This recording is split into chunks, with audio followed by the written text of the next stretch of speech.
नमस्कार दोस्तों। Iran war, जो गल्फ वॉर के नाम से भी डिनोट किया जा रहा है, जिसमें यूएसए ने ईरान के ऊपर अभी अटैक किया रिसेंटली। बीच में अभी कल परसों में इनकी पीस टॉक थी जो कि कैंसिल हो गई है। तो इस वीडियो में बेसिकली हम एक सीरीज स्टार्ट करने चल रहे हैं जिसमें बेसिकली जितने आपके यूपीएससी के पॉइंट ऑफ व्यू से या यूपी पीसीएस के पॉइंट ऑफ व्यू से जो एग्जामिनेशन फैक्ट्स होंगे उन चीज़ों को कवर करेंगे। कोई भी इधर उधर की बातें नहीं कि ये है वो है, पॉलिटिकल एंगल हमें नहीं समझना है। यहाँ पे केवल हमें टू द पॉइंट समझना है एग्जाम के पॉइंट ऑफ व्यू से कि एग्जाम में कौन कौन से क्वेश्चन इस पर्टिकुलर इवेंट से पूछे जा सकते हैं। तो चलिए स्टार्ट करते हैं।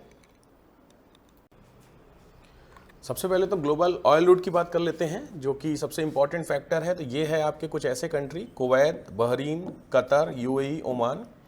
इनको हम लोग वेस्ट एशियन कंट्री के नाम से डिनोट करते हैं। वेस्ट एशियन कंट्री ये वो कंट्री हैं जो कि 20% of the world oil trade यहाँ से आपका गुजरता है। तो यहाँ से वो ट्रैक होता है, जिस ट्रैक के थ्रू ये कुछ इस तरीके से यहाँ से होते हुए towards India and towards China. जो मेजर पोर्शन होता है ईरान का जो तेल होता है वो कौन खरीदता है? चाइना खरीदता है। तो ये वो मेजर ट्रैक होता है जिस ट्रैक के थ्रू दुनिया का 20% of the world's oil trade passes through the strait of Hormuz. तो जो स्ट्रेट ऑफ हॉर्मुज है यहाँ से 20% ऑफ ऑयल, तो 20% ऑयल ऑब्वियस यहाँ से निकलता है। तो बहुत इंपॉर्टेंट फैक्टर काम कर जाता है आपको इस पॉइंट ऑफ व्यू से। West Asia oil reaching east and south east Asia must transit via the strait of Hormuz. It means इस एरिया से, ये जो एरिया है, इस एरिया से जो भी आपका ऑयल होगा वो ऑब्वियस बात है स्ट्रेट ऑफ हॉर्मुज से निकलेगा ही निकलेगा। इसलिए ये स्ट्रेट ऑफ हॉर्मुज जो है इसकी इंपॉर्टेंस हो जाती है। अब इसकी स्ट्रेट ऑफ हॉर्मुज की इंपॉर्टेंस की बात करें तो सबसे पहले लोकेशन चेक कर लीजिए। This is Persian gulf, straight of Hormuz ये है। तो यहाँ से आपका ऑयल प्रोडक्शन हो निकल करके यहाँ से हो करके आपका गल्फ ऑफ ओमान से होते हुए टुवार्ड्स एशियन कंट्री चला जाता है। स्ट्रेटेजिक चोक पॉइंट की बात करते हैं। Connects the Persian Gulf to the Gulf of Oman between Iran and. तो पर्सियन गल्फ को कनेक्ट करता है गल्फ ऑफ ओमान से। कई बार प्रीलिम्स में आपसे पूछ सकता है कि जो स्ट्रेट होती है बेसिकली वो हमेशा जल संधि बोली जाती है, तो किन दो जो पोर्शन होते हैं उसको कनेक्ट करता है। वाइटल फॉर एनर्जी सप्लाई, तो around 20% of the world's oil trade and 25% of LNG. These are the most important facts. 20% of petroleum and 25% of LNG, जो नेचुरल गैस होती है। ये प्रोडक्शन का जो एरिया होता है, ट्रांजिट रूट होता है, वो आपका स्ट्रेट ऑफ हॉर्मुज से होता है। जियोपॉलिटिकल सेंसिटिविटी की बात की जाए कि ऑब्वियस बात है अगर इस पूरे पोर्शन में, इस हिस्से में ब्लॉकेज कर दिया जा रहा है तो ये पूरा जो हिस्सा होता है वेस्ट एशिया का, ये कहीं ना कहीं डिस्प्यूटेड एरिया में आ जाएगा और जो प्रोडक्शन हो रहा है, जिसकी सर्विस प्रोवाइड की जा रही है ऑयल की, वो रुक जाएगी। अगर ये रुक जाएगी तो जितने भी एशियन कंट्री हैं, specially for the India, China, Australia वाला पोर्शन, जिनको पेट्रोलियम की नीड होती है, उनको ऑब्वियस बात है क्या हो जाएगा? स्टॉप हो जाएगा। तो ये मेजर पोर्शन होता है आपका। यहाँ से फैक्ट्स आपके सामने, किसको किससे कनेक्ट किया जा रहा है। अब एग्जाम के पॉइंट ऑफ व्यू से बात करते हैं कि जो यूएस ने अटैक किया है, वो यूएस के अटैक के पीछे के रिस्पॉन्सिबल फैक्टर क्या है। तो जो सबसे इंपॉर्टेंट रीजन यूएसए कह रहा है कि जो ईरान है वो इनरिच्ड यूरेनियम का यूज कर रहा है। इनरिच्ड यूरेनियम बेसिकली यूज की जाती है फॉर द एटम बम। तो ऐसा अमेरिका का कहना है, इजराइल का भी कहना, कि बेसिकली ईरान है वो, उसके पास इनरिच्ड यूरेनियम है एंड वो स्पेशली यूज कर रहा है for the making of atomic bomb. अब चूंकि यूरेनियम की बात की जा रही है तो ऑब्वियस बात है यूरेनियम की जो फैसिलिटी होगी, जिसको एटॉमिक फैसिलिटी बोलते हैं, उस पर बेसिकली क्या किए गए हैं? अटैक किए गए हैं। कौन कौन से अटैकिंग है तो आप यहाँ पे चेक कर सकते हैं। सबसे पहला आपका फॉर्डो, सेकेंड है आपका नतांज, इस्फहान और Kharg island. These 4 are the major attacking sites by the USA. तो इसके बारे में एक एक करके चलिए समझते हैं। सबसे पहले Fordow basically deep underground nuclear facility target with bunker buster bombs. तो ये आपकी डीप न्यूक्लियर फैसिलिटी है, जमीन के काफ़ी नीचे है, जो कि बंकर बस्टर बम होते हैं, उसी के थ्रू क्या हो सकता है? इसको उड़ाया जा सकता है। तो ये हुआ आपका पहला लोकेशन वाइज। दूसरा आपका नतांज है।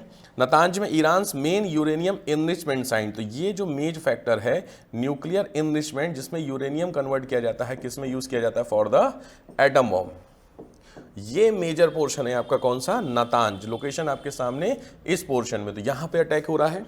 थर्ड है आपका Isfahan, Isfahan nuclear research and conversion facility hit by the missile. तो न्यूक्लियर रिसर्च फैसिलिटी है और साथ में कन्वर्जन है। कन्वर्जन का मतलब जो यूरेनियम होता है वो या तो यूज़ किया जाता है एनर्जी में, न्यूक्लियर एनर्जी में या तो यूज़ किया जाता है, या फिर वो कन्वर्ट किया जाता है for the enlist for that is for the use for atom bomb production के लिए, ठीक है। तो ये हुआ इस्फहान की लोकेशन आपके सामने यहाँ पर है।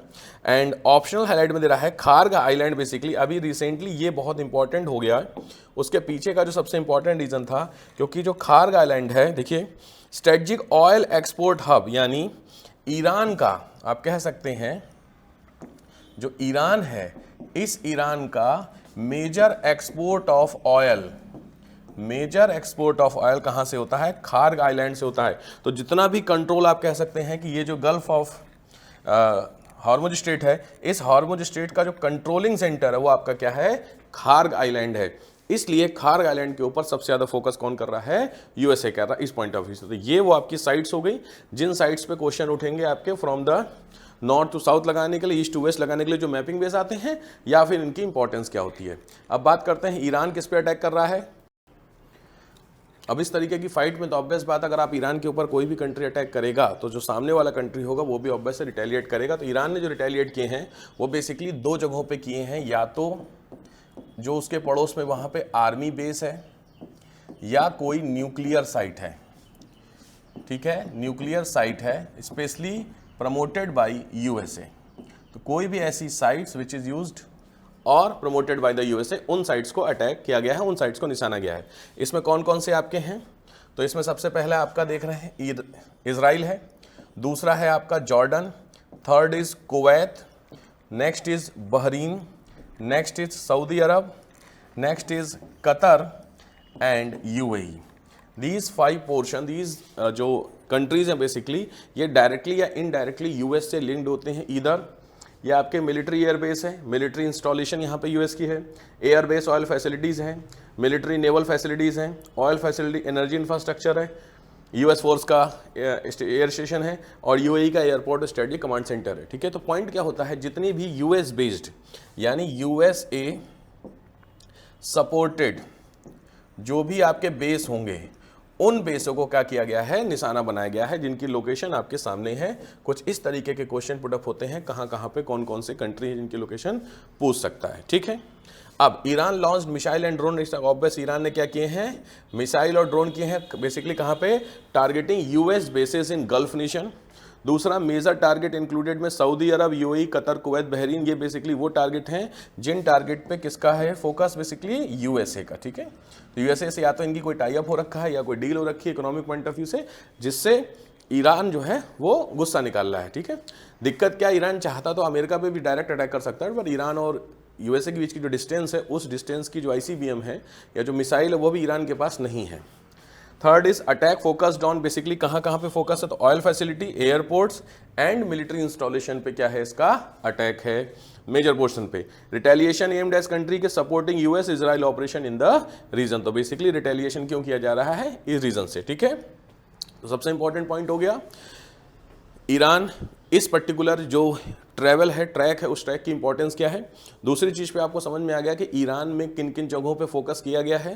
थर्ड पॉइंट होता है कि ईरान जो रिटेलिएट कर रहा है वो कहाँ पे कर रहा है, जो कि मैपिंग पॉइंट ऑफ व्यू से पूछ सकता है। अब यहाँ पे एक क्वेश्चन, कॉमन क्वेश्चन बनता है कि साहब आखिर ये अटैक हुआ क्यों? क्योंकि इससे पहले लगातार अटैक हो रहा था, कोई ऐसा जो बातें चल रही थी वो लगातार हो रही थी, लेकिन अटैक नहीं हुआ था। लेकिन पहली बार ऐसा हुआ कि अटैक हो गया। तो उसके पीछे का जो मेन रीज़न है वो समझ लेते हैं। अगर आप इस अटैक के पीछे के रीज़न को समझने की कोशिश करेंगे तो बेसिकली ये जो अटैक है, इस अटैक के पीछे के 2 मेजर रीज़न होते हैं। सबसे पहला जो रीज़न होता है वो है वैल्यू ऑफ डॉलर। जो डॉलर है इसकी वैल्यू मार्केट में क्या हो रही है? डिक्लाइन हो रही है। क्यों हो रही है?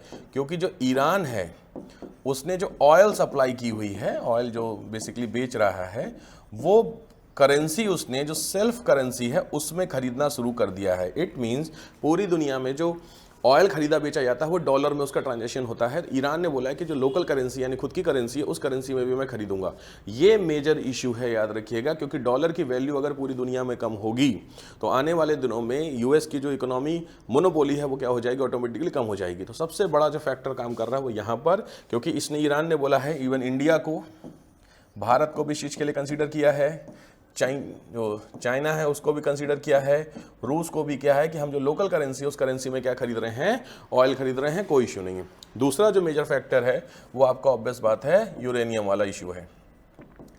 यूएस के मन में कहीं ना कहीं इस चीज का डर है, फियर है, ऑब्वियस बात है कि इस चीज का कि अगर Iran uranium enriched facility develop कर लेता है तो आने वाले दिनों में 10-20 साल बाद ईरान के पास एटॉमिक बम होगा, जो कि सबसे बड़ा थ्रेट होगा किसके लिए, इजराइल के लिए।